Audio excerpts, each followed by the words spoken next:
Hi guys, welcome back to the channel. I am Shruti. Those who don't know, I am a CS student and also pursuing my BCom degree. तो बहुत इतने दिनों से मैं गायब थी और तुम लोग रीज़न समझ सकते हो क्योंकि मुझे इंटरमीडिएट का क्लास बहुत बहुत टाइम टेकिंग होता है यार। टाइम नहीं बचता है मुझे कुछ भी एक्स्ट्रा करने के लिए वैसे। और अभी तो बस इसलिए मैं कुछ भी नहीं डाल रही हूँ, लेकिन मुझे लगा कि ऐसे बहुत कोई पूछ रहा था टाइम टेबल करके। मुझे लगा कि अभी तुम लोग का एग्ज़ाम भी है तो मुझे बता देना चाहिए एज अ सीनियर। मैं तो पास हो गई तो ऐसे। तो सबसे पहले तो मैं बता दूं कि सबका अलग अलग कंफर्ट जोन होता है। ऐसे तुम्हारा टाइम टेबल तुम्हारा ये तुम पे डिपेंड करता है टोटली कि तुम कब कंफर्टेबल होते हो पढ़ने के लिए, कौन से टाइम पे ज़्यादा प्रोडक्टिवली अपना सब कुछ दे सकते हो, अपना एफर्ट्स। तो मैंने फास्ट ट्रैक बैच लिया था तो मई तक अप्रैल तक मेरा सारा क्लास ख़त्म हो गया था, बस लॉ चल रहा था। तो लॉ को साथ में लेके वो मेरा 12 बजे से क्लास होता था, तो 12 बजे से पहले तक मैं क्लास के टाइम पे मैं रात को जल्दी सोती थी और सुबह रात को जल्दी सोती थी, सुबह जल्दी उठती थी क्योंकि क्लास करना होता था। अगर लेट से सोती तो फिर क्लास छूट जाता क्योंकि बाद में 9:30 बजे हो गया था। तो उस टाइम पे क्या होता था कि जब क्लास चल रहा था तो उस टाइम मेरा टाइम टेबल कुछ अलग था। पर एग्ज़ाम से 1 महीना पहले या 1.5 महीना पहले जो भी तुम लोग का चल रहा है टाइम, उस टाइम पे मेरा अलग था क्योंकि उस टाइम पे हमारा क्लास ख़त्म हो चुका था और अभी हम लोग खुद से प्रिपरेशन कर रहे थे। तो उसमें क्या हुआ था कि उसमें मैं क्या करती थी, मैं रात को मेरा जितना देर तक उतना देर तक मैं पढ़ सकती, पर सुबह को उठ के ऐसे पढ़ने के लिए मुझे थोड़ा सा ऐसे नहीं हो पाता था प्रोडक्टिव। सुबह उठती थी फिर सो जाती थी।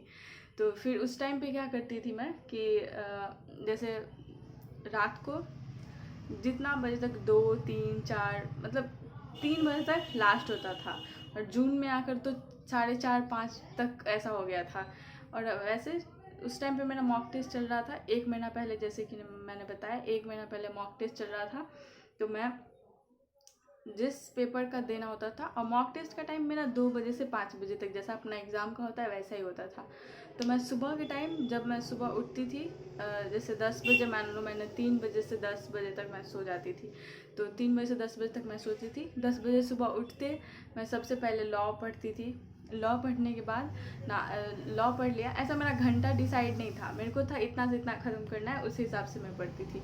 वो ख़त्म हो जाने के बाद लॉ पढ़ने के बाद ब्रेकफास्ट वगैरह वो सब हो जाने के बाद उसके बाद मैं अकाउंट्स लेके बैठती थी, क्योंकि उस टाइम में क्या होता था, जिस दिन मेरे को मॉक टेस्ट नहीं देना होता था, टेस्ट अगर देना होता था तो 2 बज जाता था, फिर मैं 2 से 5 तक दे देती थी अगर लॉ और अकाउंट्स का होता था, 2 से 4 अगर इको और मैथ्स का होता था। तो और जिस दिन नहीं होता था उस दिन मैं क्या करती थी, फिर वो अकाउंट्स को दोपहर में पढ़ती थी क्योंकि हमारा सोने वाला टाइम होता और हमारा एग्ज़ाम 2 बजे से 5 बजे तक होता था। उस टाइम पे तो गलती से मत सोना, क्योंकि उस टाइम पे तुमको एक्टिव रहना है एग्ज़ाम के टाइम पे 3 घंटे में। तो उस टाइम पे मत सोना। और अकाउंट्स बनाती थी क्योंकि अकाउंट्स प्रैक्टिकल सब्जेक्ट है, लिखते थे, तब ऐसे में नींद आ ही नहीं सकता है। उसके बाद क्या होता था, मैं उसके बाद अकाउंट्स पढ़ने के बाद 5 बज जाता था, फिर मैं 5 से 7 सो जाती थी क्योंकि मुझे बहुत नींद आता था उस टाइम पे। मैं नींद को कैसे रोक पाती, तो मैं सो जाती थी। 5 से 7 सोने के बाद फिर 7 से 8 9 10 ऐसे, उसके बाद रात को पढ़ती थी। उस टाइम पे मैथ्स बनाती थी, सोने उठने के बाद मैथ्स बनाती थी। जब जितना हो जाता, जितना तक मेरा कंप्लीट हो जाता था।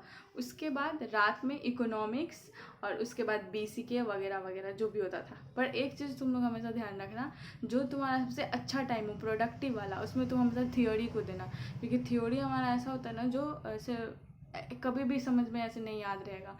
तो वैसे ही चलता था मेरा।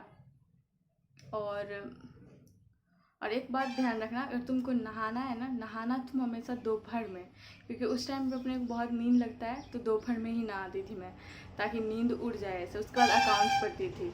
और ये तो हो गया जिस दिन मेरा मॉक टेस्ट नहीं होता था। और जिस दिन मेरा मॉक टेस्ट होता था, जैसे मान लो टेस्ट सीरीज होता था, जिस दिन एग्ज़ाम देना होता था मेरे को, उस दिन मैं कैसे पढ़ती थी कि सुबह उठती थी, जो जितना देना है उतना को रिवाइज़ कर लिया, फिर उसको देती थी।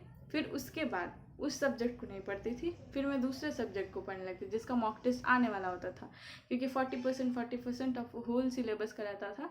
तो मैं बस वैसा ही करती थी।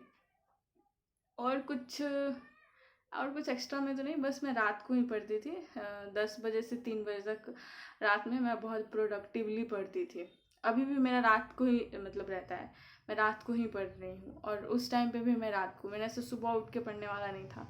और ये बिल्कुल तुम पे है, तुम ये देखो कि तुम कौन से टाइम पे बहुत कंफर्टेबल हो पढ़ने में। जैसे तुम लोग मान लो कि सुबह को उठ के पढ़ने में तुमको ज़्यादा अच्छा लग रहा है तो सुबह को पढ़ो। ऐसा ज़रूरी नहीं है कि रात को पढ़ने से या सुबह को पढ़ने से कुछ नहीं होता है, बस तुमको 100% देना है, जितना देर पढ़ना है उतना देर। तो बस मेरा यही चलता था। और जब मतलब नींद वाला टाइम हो 2 बजे से 5 बजे तक तुम लोग कोशिश करना कि ना सोने के लिए। उस टाइम पे मैं क्या करती थी कि उस टाइम पे मैं वो अकाउंट्स पढ़ लेती थी, या मैथ्स पढ़ लेती थी, या एलआर पढ़ लेती थी, या फिर ऐसा ही कुछ पढ़ लेती थी। और सुबह को उठ के लॉ या इकोनॉमिक्स, रात को क्योंकि मेरा रात को बहुत प्रोडक्टिव वाला टाइम रहता था, तो मैं लॉ पढ़ लेती थी दिन में, तो मैं इकोनॉमिक्स को पढ़ लेती थी, और इकोनॉमिक्स को पढ़ लिया होता था तो लॉ को पढ़ लेती थी। और लॉ में क्या होता है, लॉ में ज़्यादा टाइम देना होता है क्योंकि उसमें बहुत लिखना होता है। रिटन प्रैक्टिस अगर तुम लोग नहीं कर रहे हो तो उसको एकदम आज से ही शुरू कर दो। मतलब नहीं कुछ तो कम से कम 2-4 क्वेश्चन एक दिन में लिखो यार, क्योंकि वो ना कॉन्सेप्ट तो अपना क्लियर होता है पर वो एग्ज़ाम में नहीं एक्सप्रेस कर पाते हैं अपन। तो तुम अभी से शुरू कर दो उसको लिखना। तो बस इतना ही। और मुझे वीडियो बनाने के लिए टाइम नहीं मिलता है, और बात यही है। पर तुम लोग कमेंट करना अगर तुम लोग का कोई मतलब ऐसा हो फाउंडेशन को लेकर कि मुझे ये तुम लोग को जानना हो मेरे से कि मैंने क्या किया। वैसे उस जो तुम लोग का क्वेश्चन अगर मेरे से हो पाएगा तो मैं ज़रूर बताऊँगी। तो हाँ, संडे को कोशिश करूँगी बनाने का, क्योंकि संडे को मैं क्लास नहीं करती। जैसे आज संडे तो मैं कोई क्लास नहीं करती, बस मैं रिवीजन करती हूँ जो भी हुआ होता है वगैरह, नोट्स वगैरह ये वो। तो तुम लोग पूछना अगर ऐसा हो तो मैं पूरा ट्राई करूँगी तुम लोग के लिए।